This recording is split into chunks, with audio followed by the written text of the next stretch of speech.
High বন্ধুরা, তো guys আজকে আমরা দেখতে চলেছি জামশেদ মজুমদারের কিন্তু সুন্দর একটা ভিডিও। যেই ভিডিওটা দেখার জন্য কিন্তু তোমরা গাইস কন্টিনিউ আমাদেরকে মানে কমেন্ট করছো। একদমই তাই। আর তোমরা হয়তো অনেকে এটা ভাবছো যে কেন আমি এত কমেন্ট করছি, আমার ভিডিওটা কেন নিয়ে আসছে না। অবশ্যই দেখো, তোমাদেরকে আগেও একটা কথা বলেছি। দেখো গাইস, আমাদের একটাই চ্যানেল, তো সবাইদেরই কিন্তু রিকোয়েস্টে ভিডিও আমাদের করতে হয়।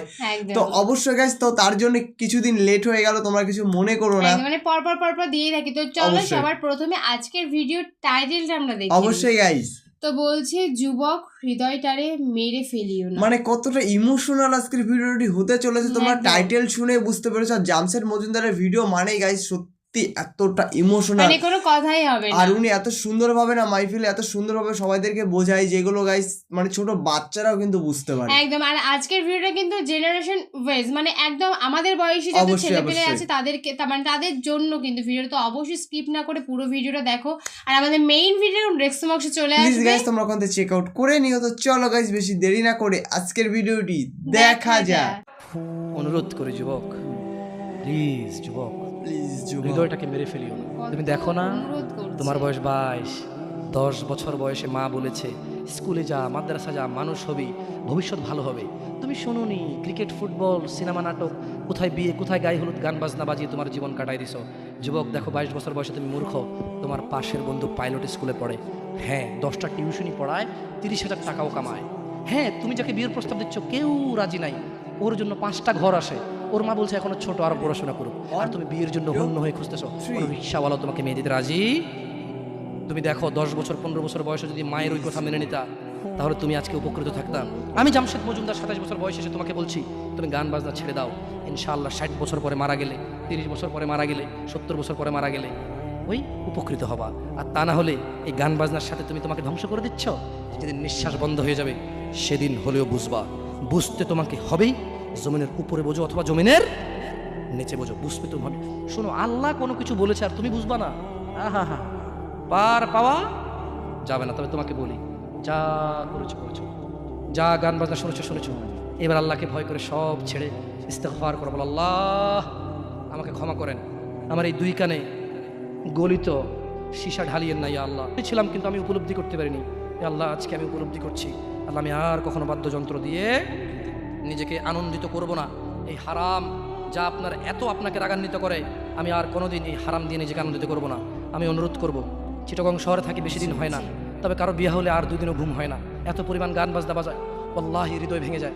আল্লাহর কসম, কি দিয়ে বুঝে আপনাকে? মন চায় মারামারি করি, মন চায় গালাগালি করি, মন চায় ঝগড়া করি, মন চায় ওর বিয়ে ভেঙে দেই, মন চায় নিজে পুলিশের ওসি হয়ে ওদের সবগুলো বন্ধ করি, মন চায় রাজনৈতিক নেতা হয়ে লাঠিছোটা নিয়ে এদেরকে পিটানো শুরু করি, মন চায় আল্লাহর থেকে অনুমতি আসুক, ওহি বন্ধ হয়ে গেছে, মন চায় আল্লাহ তুমি ওহি পাঠাও, একটাকে গলায় পাড়া দেই কতক্ষণ।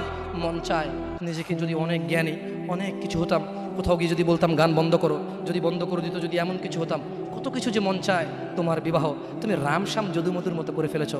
যুবক তুমি কেন কবুল পড়ে বিয়ে পড়ো, আমার তো বুঝে আসে না। বাবা আপনি কেন আপনার ছেলেকে কবুল পড়িয়ে বিয়ে দিচ্ছেন, আমার বুঝে আসে না।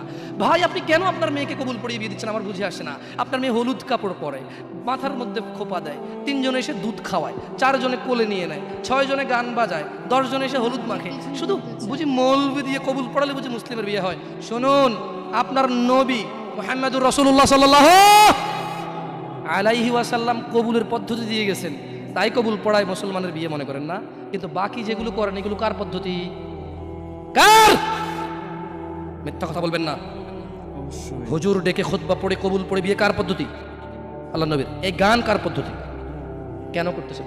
ওটা তো আপনার বিয়ের অংশ, বিয়ে না হলে তো বাজাতেন না। বিয়েকে কেন্দ্র করে যেমন কবুল বলছেন, বিয়েকে কেন্দ্র করেই তো গানটা বাজাচ্ছেন। কয়জন নবীর উম্মত আপনি?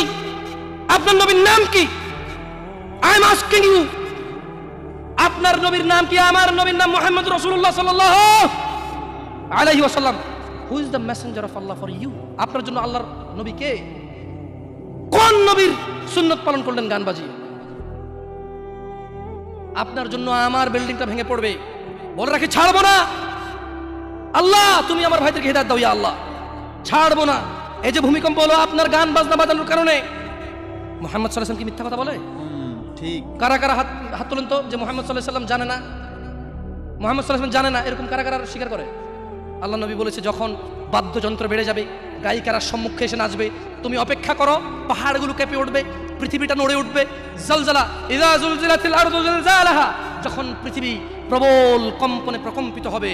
ওয়া খরাজাতিল আরদু আসকালাহা, যখন এই মাটি তার ভিতরে যা আছে একদম লাথি মেরে বের করে দেবে, লাশ হোক আর যাই হোক, মাটি বলবে যে বের হও, বের হও আমার থেকে, বের হও, আমি তোর আর কাউকে রাখবো না। ওয়াকাল আল ইনসান, মানুষ বলবে মালাহা মালাহা, পৃথিবীটার কি হলো, এই মাটির কি হলো, কেন সে কবরগুলো লাশগুলো বের করে দিচ্ছে, কেন সে স্বর্ণ মতি হীরা মানিক্য বের করে দিচ্ছে, মালাহা, এর কি হলো, কেন পাহাড় নড়ে উঠছে, কেন পাহাড় ভেঙে চূর্ণ বিচূর্ণ হয়ে যাচ্ছে।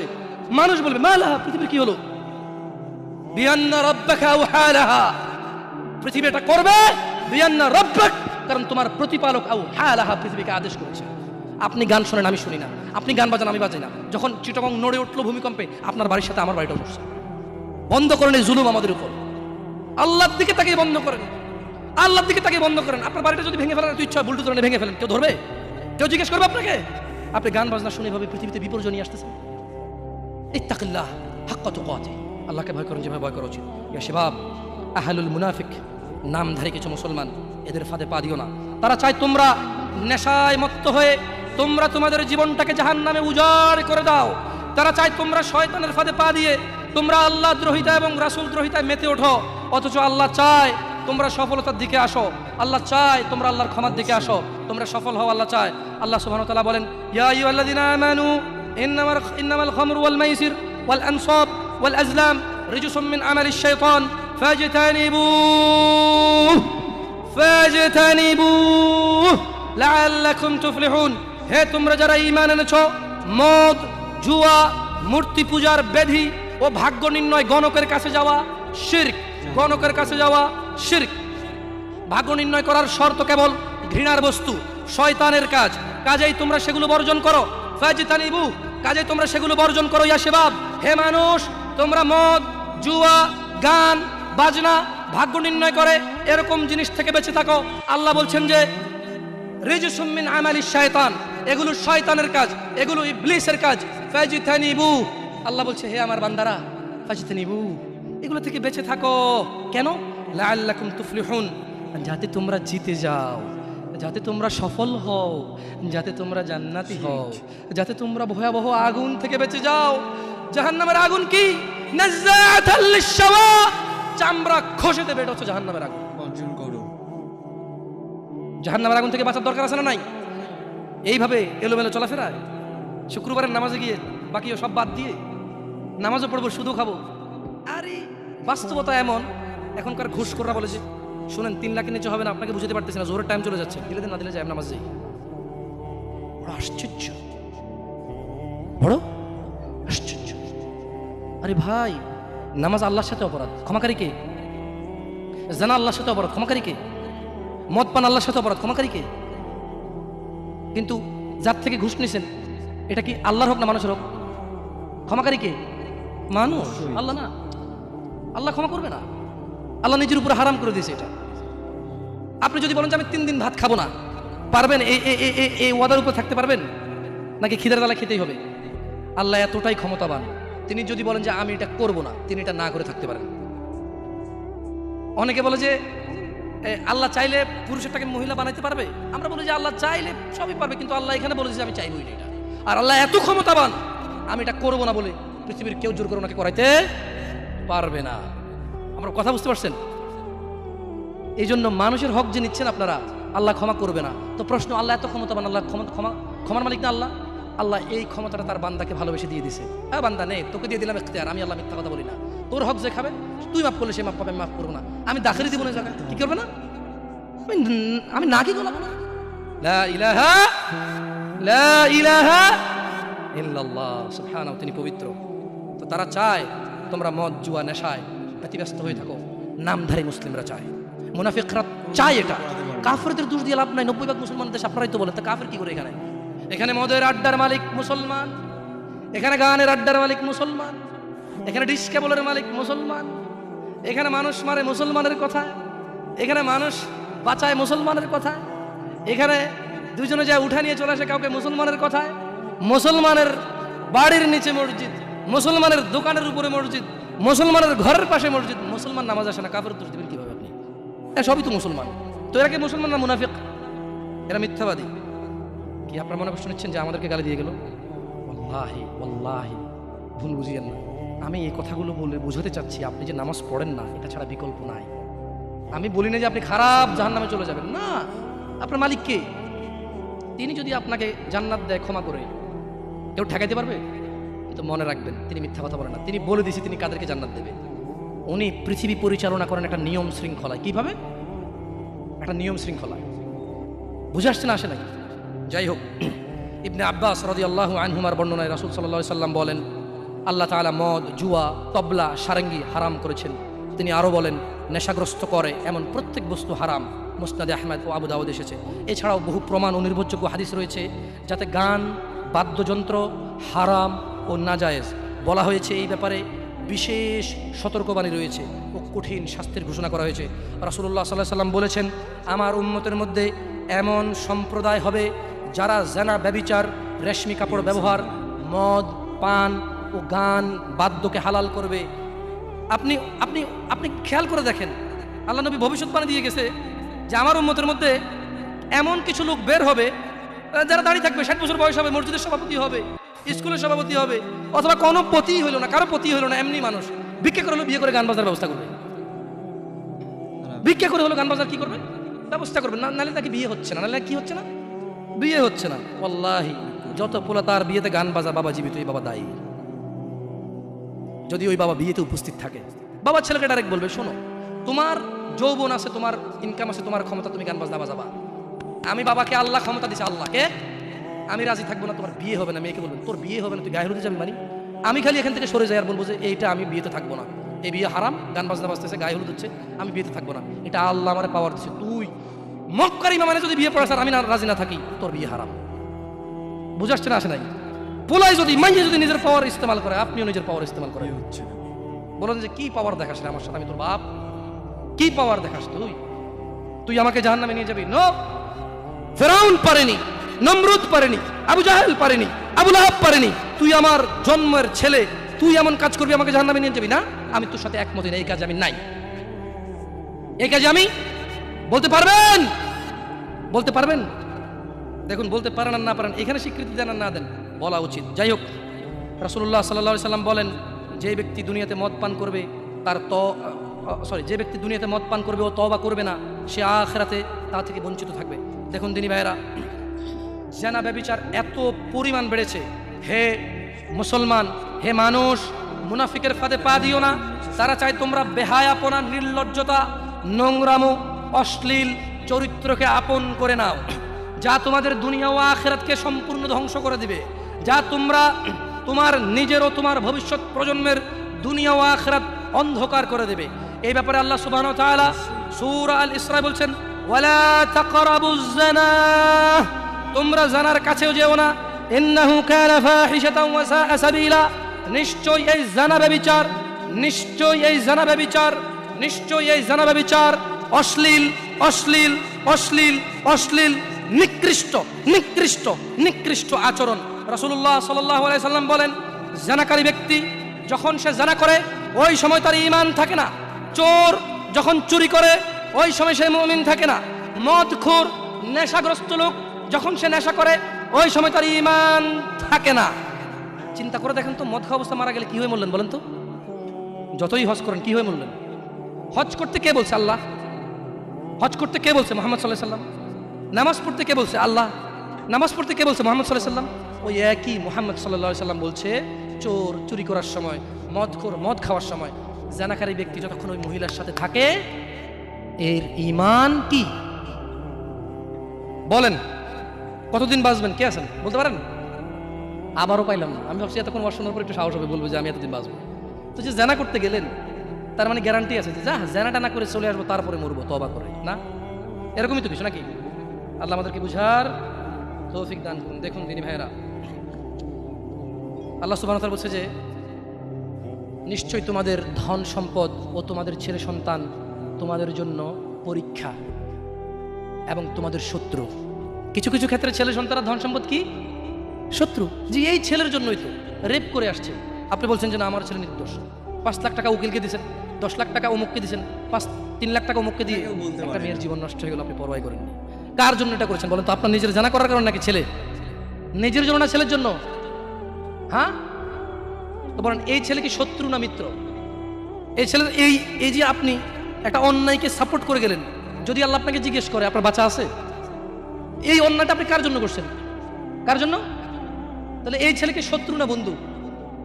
এই জন্য দিনী ভাইয়েরা, আমি এতক্ষণ থেকে আপনাদেরকে কিছু নসিহত করেছি, আপনাদেরকে বলে রাখি, আপনি, শুধু আপনি না, এই পৃথিবীতে যত মানুষ আর জিন আছে সব যদি একসাথে হয়ে ফন্দি করে যুক্তিশলা পরামর্শ করে আল্লাহ দ্রোহিতা, আল্লাহ বিরোধী কাজ করে, আল্লাহর কিছুই যায়? জোরে বলেন তো, আল্লাহর কিছুই যায়? এই পুরো পৃথিবীর মানুষ এবং জিন সবাই যদি একসাথে কোনো গুনাহ না করে, শুধুই আল্লাহর অনুগত্য করে, আল্লাহর যেই ক্ষমতা, আল্লাহর যেই মহত্ব, কিছুই বাড়বে, কিছুই বাড়াইতে, কিছুই কমাইতে পারবে না। আপনাকে একটা কথা বলি, নিজেকে বেশি অপরাধী মনে করিয়েন না। আপনি এত ভালো আল্লাহ পেয়েছেন, আপনি এত ভালো রব পেয়েছেন। বনি ইসরায়েলের একজন লোক 99 জন লোককে হত্যা করলো, তারপর সে চিন্তা করলো আমার ভালো হওয়া উচিত, ক্ষমা পাওয়া উচিত, জাহান্নামের আগুন থেকে মুক্তি পাওয়া উচিত। বাবা আমি জাহান্নাম সহ্য করতে পারবো না, কিভাবে আমি জাহান্নাম থেকে বাঁচবো?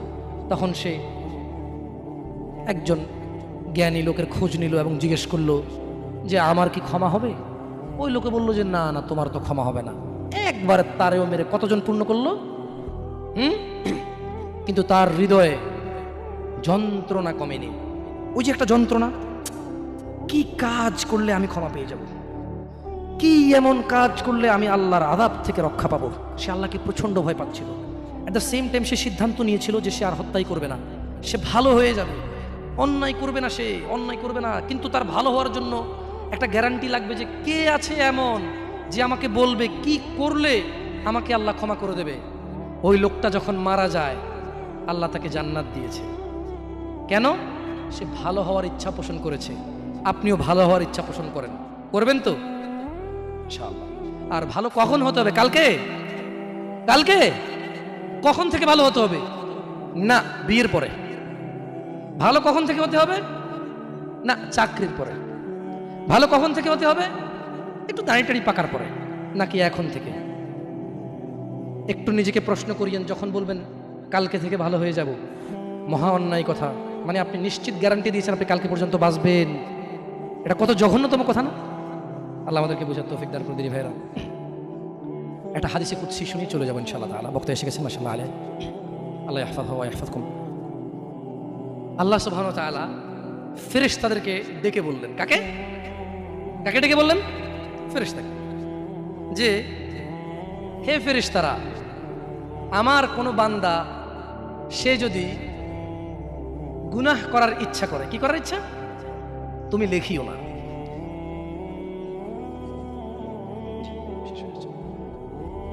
তাহলে ফেরেশতাদেরকে আল্লাহ কি বললেন? আমার কোনো বান্দা গুনাহ করার ইচ্ছা করলে তোমরা তা লেখিও না, যতক্ষণ পর্যন্ত সে না করে। যখন সে এই অপরাধ করে ফেলে তোমরা লেখিও, বাড়তি লেখিও না, যতটুকু করেছে অতটুকুই লিখবা। কিন্তু জানেন আল্লাহ আপনাকে কত ভালোবাসে? এই সেম আল্লাহ ফেরেশতাদেরকে বললেন, শোনো, আমার কোনো বান্দা যদি কোনো ভালো কিছু করার নিয়ত করে, সঙ্গে সঙ্গে নেকি লিখে ফেলো। সুবহান। আমার কোনো বান্দা যদি ভালো কিছু করার নিয়ত করে, সঙ্গে সঙ্গে লিখে ফেলো। সে এই কাজটা করা পর্যন্ত অপেক্ষা করার দরকার? সে নিয়ত করছে, এটা করবে, মাদ্রাসা দান করবে, মাহফিলে দান করবে, মসজিদে দান করবে, সিগারেট ছেড়ে দেবে, এখন থেকে ছেড়ে দিছে, প্রতিজ্ঞা নিছে, এখন থেকে মদ খাওয়া ছেড়ে দিছে, এই এখন এই মাহফিলে প্রতিজ্ঞা নিছে, ইনশাআল্লাহ তাআলা ফজরে আমার যা হয় হয়, মসজিদ আমার চেহারা দেখবে, আমি মসজিদের চেহারা দেখব। আল্লাহ বলছে যে ফেরেশতা লিখে ফেল, লিখে ফেল। এখন কিন্তু ফজর হয়নি, তো এই লোকটা এরকম প্রতিজ্ঞা করে যদি সে মসজিদে ফজরে উপস্থিত হয়ে যায়, যদি সে মদের বোতল আসলো কিন্তু খেলো না, জুলুম করার সুযোগ আসলো কিন্তু করলো না, সে এবার এই ভালো কাজটা বলে করেও ফেলছে, রাইট? আল্লাহ বলেন যে ফেরেশতা বাড়ায় লেখ, 10 থেকে 700 গুণ বাড়িয়ে দে। ইয়া আল্লাহ, ইয়া আল্লাহ, আমরা তো এতটা অপদার্থ হয়ে গেছি, এতটা নিমুখ হারাম নাফরমান হয়ে গেছি। ভালো কিছু করার নিয়ত করি না। কোনো হুজুর আসা ঠিক কিনা সবাই ঠিক, তারপর শেষ, সব শেষ। না, আমাকে ঠিক বলতে হবে না, এখানে সবাইকে শুনে ঠিক বলতে হবে না, আপনি ঠিক হয়ে যান। আল্লাহ আমাদেরকে বোঝার তৌফিক দান করুন। সত্যি খুব সুন্দর একটা ভিডিও ছিল, আর হুজুর এত সুন্দরভাবে না মাহফিলটা করলো, আর এত সুন্দরভাবে সবাইকে বোঝালো, সত্যি আমি তো গাইস পুরো মুগ্ধ হয়ে গেছি। দেখো কেউ কিন্তু জানে না যে আমি কালকে বাঁচবো কিনা, অবশ্যই, মানে কেউ কোনো গ্যারান্টি দিতে পারবে না সে কতদিন বাঁচবে, সে কবে কি করবে বা কখন মারা যাবে, এই কিন্তু গাইস কেউ কোনো গ্যারান্টি দিতে পারবে না। আর হুজুর সবসময় মানে এই ভিডিওতে অনেকবার এই কথাটা বললো যে কি তুমি কি কালকে থেকে ভালো হবে না পরশু থেকে হবে না, তুমি এখন থেকে হবে। তুমি যদি মনে করো তুমি এখন থেকে সিগারেট খাওয়া ছেড়ে দেবে, এখন থেকে মদ্যপান করা ছেড়ে দেবে, তাহলে কিন্তু সেটা গাইস এখন থেকে মানে এখন থেকেই মানে সেটা খুবই কাল ভালো পর্যন্ত একটা কিন্তু পদক্ষেপ, একদমই কাল পর্যন্ত নিয়ে যাওয়াটা উচিতই না। আর সবাই হয়তো বা এটা ভাবছে যে আমি তো আজকে নামাজ পড়ে এলাম তার মানে আজকে আমি বাঁচবো না, আমি হয়তো আজকে বাঁচতে পারি বা বাঁচবো না এরকম ভাবতে পারো, কিন্তু দেখো এটাও তোমার ক্ষেত্রে হতে পারে যখন তুমি নামাজ পড়তে গেছো তখনও কিন্তু তুমি মারা যেতে পারো। একদমই তাই, অবশ্যই এরকম মানে মনোবৃত্তি রেখে তুমি কোনো কাজ করো না। আর অবশ্যই গাইস যদি ভিডিওটি ভালো লাগে অবশ্যই গাইস লাইক কমেন্ট শেয়ার অবশ্যই করো। আর যদি হুজুরের ভিডিও যদি তোমাদের ভালো লাগে অবশ্যই গাইস আমাদের কমেন্টে জানিও, আমরা প্রতিনিয়ত গাইস হুজুরের ভিডিও পোস্ট করার চেষ্টা করব। একদম। আর নেক্সট তোমরা কি ধরনের ভিডিও দেখতে চাও, কোন হুজুরের ভিডিও দেখতে চাও অবশ্যই কমেন্ট সেকশনে জানিয়ে দিয়ে যাও, তার সেই ভিডিও নিয়ে আমরা নেক্সট চলে আসবো। তো চলো গাইস আজকের মতো এখানেই, টাটা।